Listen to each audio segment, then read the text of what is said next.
کوئی جلتا ہی نہیں، کوئی پگھلتا ہی نہیں، موم بن جاؤ پگھل جاؤ کہ کچھ رات کٹے، موم بن جاؤ پگھل جاؤ کہ کچھ رات کٹے۔ نظمیں تو تھیں ہی ان کی، خیر بہت اچھی، ہر طرح کی نظمیں کہیں۔ اب لوگوں نے الزام لگایا کہ صاحب تو ڈائریکٹ انقلابی قسم کی باتیں کہنے میں شعر نہیں رہتا، لیکن وہ بھی کہیں اس نے، گیت بھی لکھے۔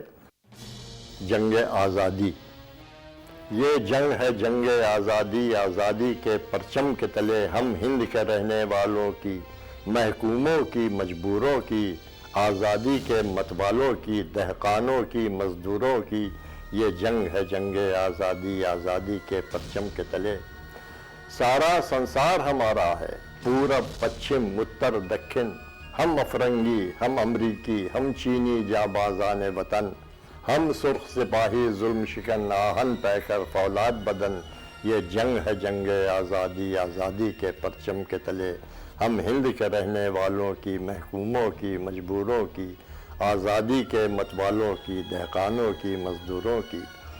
وہ جنگ ہی کیا، وہ امن ہی کیا، دشمن جس میں تاراج نہ ہو، وہ دنیا دنیا کیا ہوگی جس دنیا میں سوراج نہ ہو، وہ آزادی آزادی کیا، مزدور کا جس میں راج نہ ہو، یہ جنگ ہے جنگ آزادی۔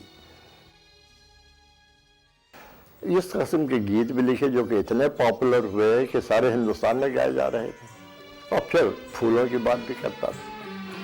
پھر چھڑی رات بات پھولوں کی، پھر چھڑی رات بات پھولوں کی، رات ہے یا بارات پھولوں کی، رات ہے یا بارات پھولوں کی۔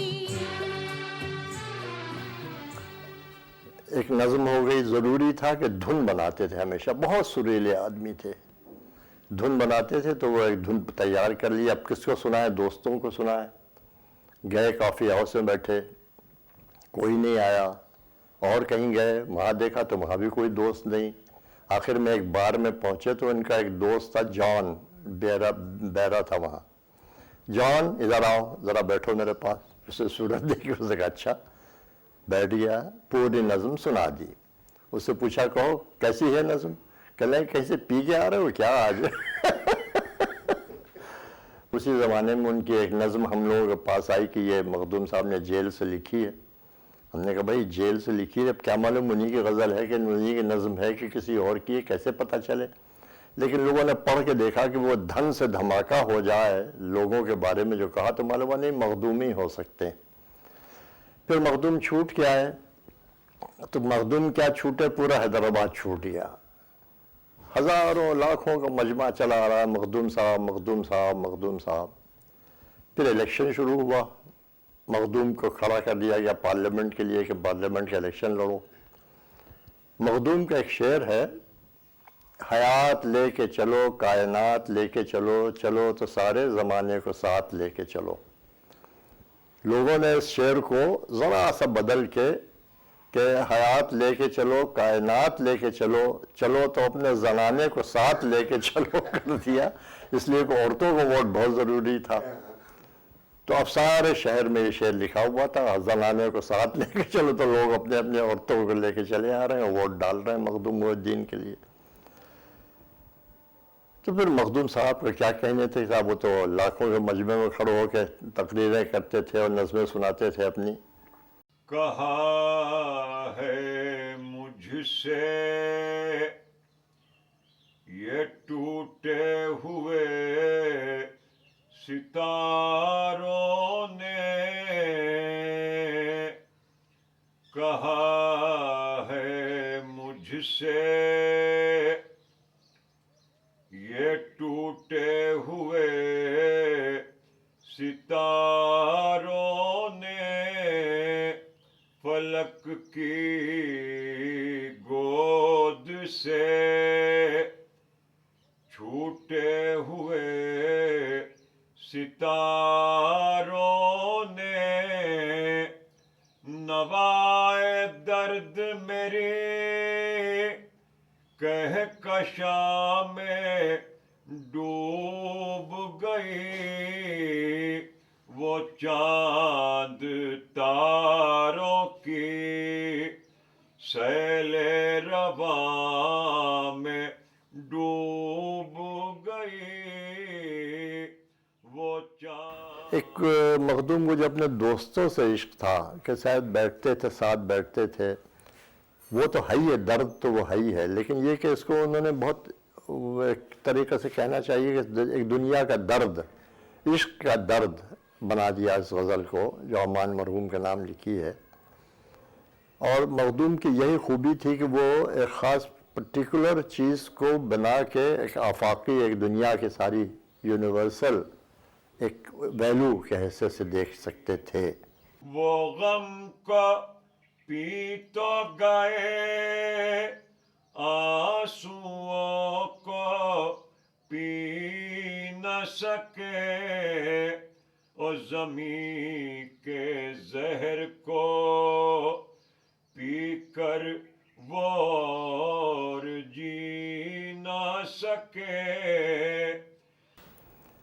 ایک دفعہ لوگ کہتے ہیں کہ شاعر جو ہوتا ہے خود وہ اپنے علاوہ کسی کو شاعر نہیں مانتا، صحیح بھی ہو سکتا ہے یہ۔ ایک دفعہ ٹیلی فون آیا، دلی میں تھے ٹریڈ یونین آفس میں، ہم دوسری جگہ کام کرتے تھے، ٹیلی فون آیا کہ وہ غزل دیکھی؟ میں نے کہا نہیں مخدوم نہیں، تمہارے نہیں غزل تو نہیں دیکھی۔ ارے آج ہی تو چھپی ہے۔ اچھا میں شام کو آ رہا ہوں، ذرا منیش سے بھی کہہ دینا۔ میں نے کہا اچھا۔ شام کو آئے تو چلو، چلے بھائی، چلے گئے، ریستوراں تلاش کیا گیا، وہاں بیٹھ گئے جا کے۔ ہاں مخدوم کون سے غزل ہے ذرا سناؤ۔ شروع ہو گئے۔ اسی زمانے میں اسی دن چھپی تھی فیض احمد فیض کی ایک بہت اچھی غزل کہ وہ ان کو اتنی ان کے اوپر مسلط ہو گئی وہ غزل کہ پہلے تو انہوں نے ڈاکٹر زیڈ احمد کی بیٹی سلیمہ کو غزل کی دھن بنا کے سکھائی، سارے دن وہ یہی کرتے رہے۔ اس کے بعد شام کو وہی غزل شروع ہو گئے۔ اور ہم نے کہا تو فیض کی ہے کہ نہیں؟ اور میں نے کیا کہا تھا؟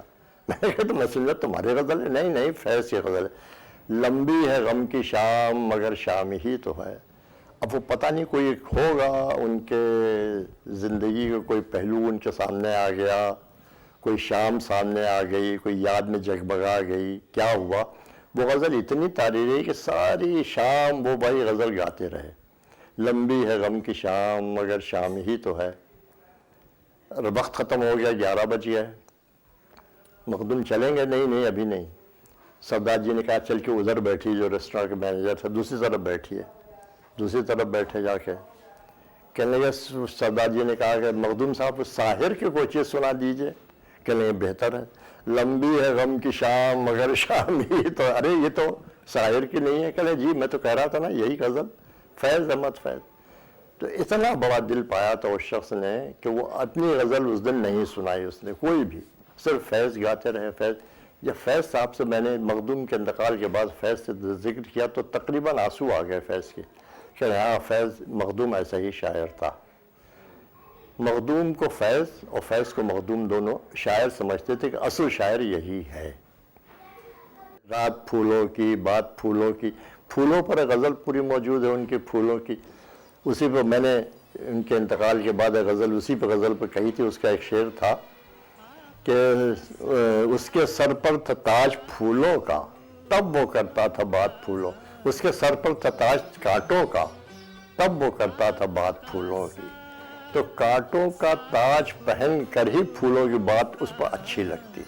آپ کی بات بات پھولوں کی، آپ کی بات بات پھولوں کی، پھر چھڑی رات بات پھولوں